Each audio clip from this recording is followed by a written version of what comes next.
With the release of Cartethia on the character roster, the title of the best DPS is often debated among players in the Wuthering Waves community. So this video will be my full review and ranking of some of the most popular DPS that we have in the game so far to help you guys make informed poll decisions on their rerun if you're planning on getting sequences, for example, or pulling for the first time, and get an idea how these DPS characters compare to each other in terms of strengths and weaknesses.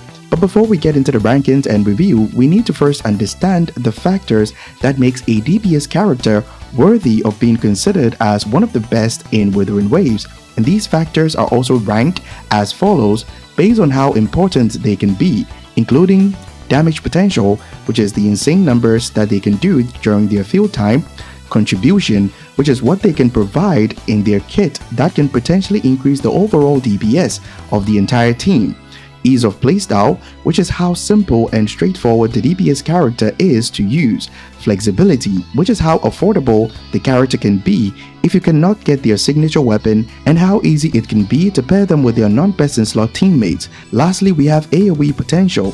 You cannot be given the title of one of the best DPS characters if your damage output is mostly single target focused, which can become a problem in Wuthering Waves. If this video turns out to be informative or helpful in any way, be sure to leave a like and subscribe to help support the channel.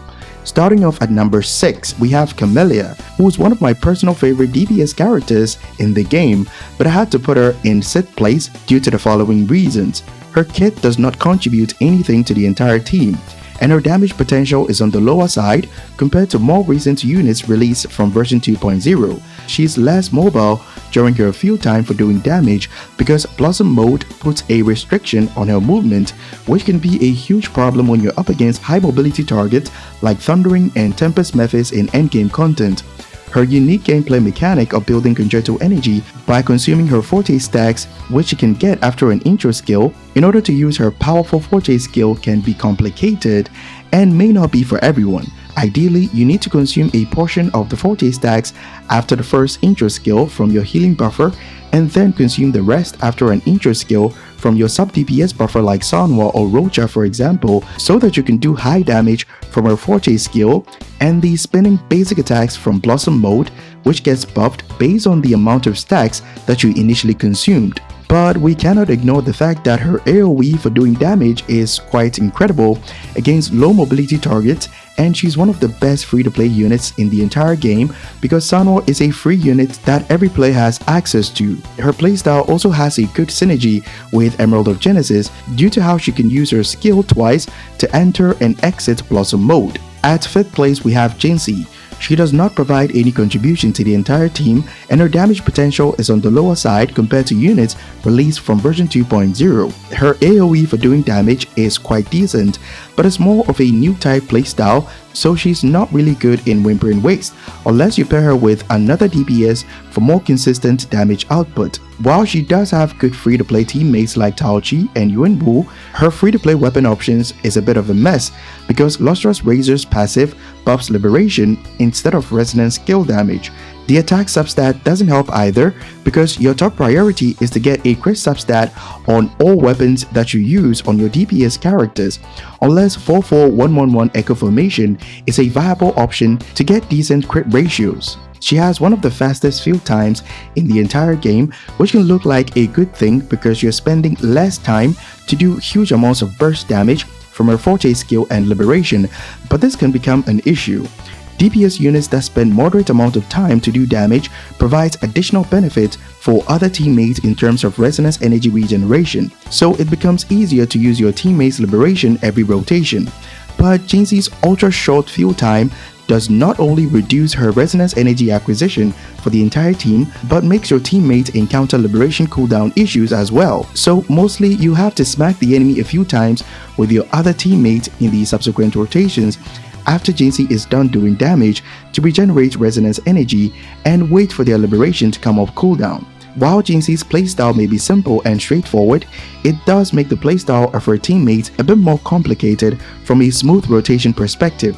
But we cannot ignore the fact that she is one of the best hologram boss killers in the game due to her ability to go airborne and rain light beams on the enemy from above.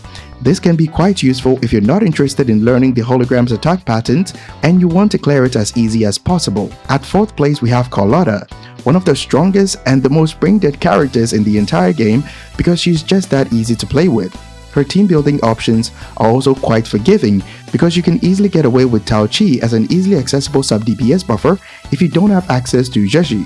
Static Mist is also easily accessible with a crit rate substat, which is perfect. All her damage output in her liberation state have long range capabilities, so it's quite easy to do damage from safe distances, but her damage output is mostly single target focused, so AoE can be a bit of an issue in Wuthering Waste. She also does not contribute anything to your team building as well to potentially increase your team's overall damage output.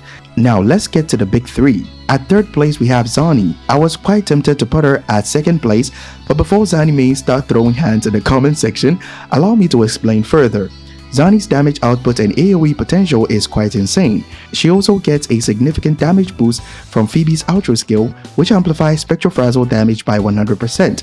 She also has an Ultra skill that amplifies Spectral damage by 20% as a way to contribute something that increases the team's overall damage. But if we're being honest, this buff is absolutely terrible on Phoebe as a sub-DPS for Zani because her damage in the Confession state is not that decent, so you don't get that much value from Zani's Ultra buff unless you have Phoebe's S3, where she gets some good bonus multipliers to her damage output in the Confession state. So unless we get a DPS or sustained hybrid unit like Brand for the Spectral attribute, Zani's Spectral damage amplification is wasted on S0 Phoebe. Zani's easily accessible team composition, including Spectral Rover, requires quick swapping to achieve better DPS because Rover can take full advantage of Zani's Ultra buff to increase your team's overall damage, but this can be quite difficult for more casual players to deal with. Enemies can also easily send Zani to the afterlife because she has a lot of anti-interruption built into her kit design, so if you lose focus of your health bar and keep spamming attacks, you'll be dead before you know it. Zani also lacks better free-to-play weapon options, which further influences you to get her signature weapon, so it can become a bit of an issue for free-to-play players to deal with. At 2nd place we have Phoebe, and she's one of the few characters in the game that has less disadvantages as a main DPS in your team building. Her value as a character for your account is mostly underappreciated because she can function as a main DPS to do some insane damage numbers and as a sub DPS if you ever need Spectral Frazzle application in the future. You don't need any premium sub DPS characters to pair her with because all you need is Spectral Rover to apply Spectral Frazzle and do some decent damage numbers as well, because Rover can gain 20% Spectral Resistance Shred if we consider the 10% that we get from Phoebe's Ultra skill and the 10% that Rover gets from their S6. Phoebe does not require a specific number of Spectral Frazzle stacks to be applied on the enemy like Zani does, so it makes her playstyle quite simple as a DPS. She also has long range capabilities when doing damage, so you don't need to keep chasing enemies that always move away from you. Her easily accessible weapon options is not an issue because of Ocean's Gift, which was given for free unless you missed the Efficient event, but String Master is a close second to her signature weapon if you have it on your account, and I recommend every player to get it in case you don't have it. At 1st place we have Cortethia. She takes the 1st place not only because she's quite broken, but unlike any other DPS that I've reviewed so far, she does not have any disadvantages with her best team composition featuring Chakona and Arrow Rover. If you don't have Chakona, the only issue that you will encounter is Arrow Erosion application in multi-target endgame mode like Wuthering Waste, but she can always transform back to Cortethia to apply Arrow Erosion before she uses her Liberation finisher. In single target endgame modes, Sanwa will do just fine as Chakona's replacement as far as team building is concerned. AoE is also not an issue for Cortethia because most of her damage sources like the 5th basic attack, 1st and 2nd skill cast, and the Liberation finisher in the Fleur-de-Lis form has a wide area of effect for doing damage. Cortethia's passive that amplifies arrow damage dealt by other teammates is absolutely insane for Arrow Rover and Chakona because their damage output when built correctly can significantly increase the team's overall DPS, unlike Zani's team where Phoebe is the only character that can barely make use of Sunny's Ultra buff. Era Rover's personal damage will also receive a significant damage boost once we get access to more sequences in the future. Honorable mentions include Jian, Zhang Liao, and hybrids like Brand and Chun-Li.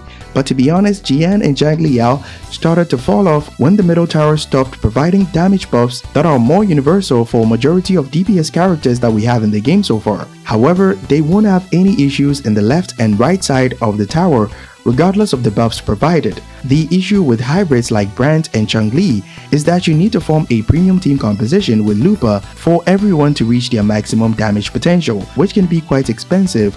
But be sure to keep in mind that playstyle preference also plays a huge role at the end of the day, so don't let my rankings from an objective point of view stop you from pulling the characters that you enjoy playing. Hope this video provided value to you, and if it did, leave a like and subscribe to support the channel because it's free and you can always change your mind. Be sure to also join our Discord community if you're having any issues with the game or you just want a place to chill or hang out.